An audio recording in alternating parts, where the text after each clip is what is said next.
Donc à l'origine, la PNL est basée sur des principes de modélisation. Ça veut dire expérimenter ce que nous voyons des stratégies qui fonctionnent, qui sont très efficaces dans le domaine de la communication, ainsi que dans le domaine de la cybernétique. Par la suite, les neurosciences nous ont apporté un appui considérable, de façon à vérifier qu'un certain nombre de principes qui étaient empiriquement appliqués trouvaient aussi leur complément dans les neurosciences. Par exemple, en PNL, nous utilisons comme premier postulat, donc comme une philosophie à l'origine, que la carte n'est pas le territoire.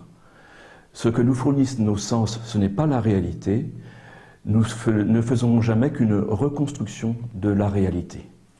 Et tout cela grâce au registre sensoriel, grâce au visuel, l'auditif, le kinesthésique, tout ce qui est le toucher, l'olfactif et le gustatif.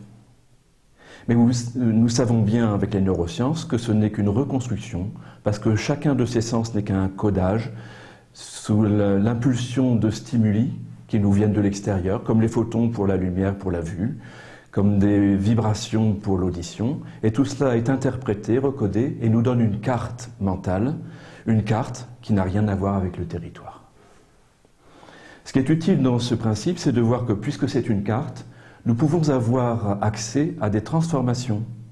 Ce n'est pas l'extérieur qui nous construit notre carte, c'est nous-mêmes qui nous sommes construits cette carte.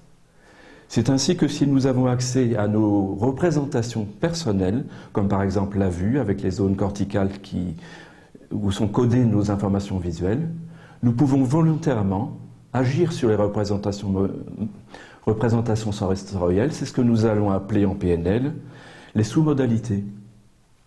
Il faut savoir par exemple que pour la vue, la transmission des informations visuelles va vers le cortex qui va redistribuer à environ une trentaine de canaux différents ces informations selon un seuil d'excitabilité.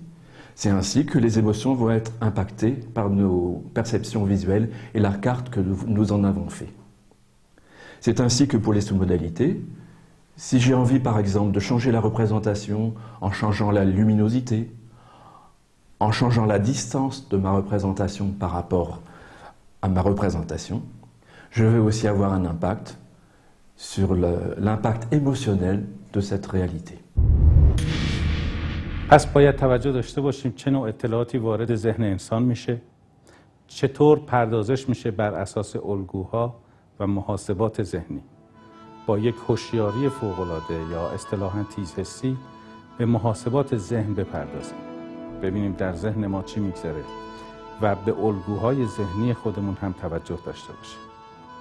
ببینیم از نظر کمی و کیفی هر پدیده‌ای برای ما چطور معنا پیدا میکنه. الگوی ذهنی ما راجع به خانه چیست، راجع به خودرو چیست، راجع به تحصیلات چیست و به همین ترتیب برای مابقی مسائل. اگر همه این موارد رو در نظر بگیرید که خیلی راحت میتونید به اون دست پیدا بکنید و مهارت لازم رو پیدا بکنید، شما یک برنامه‌ریز عصبی کلامی هستید.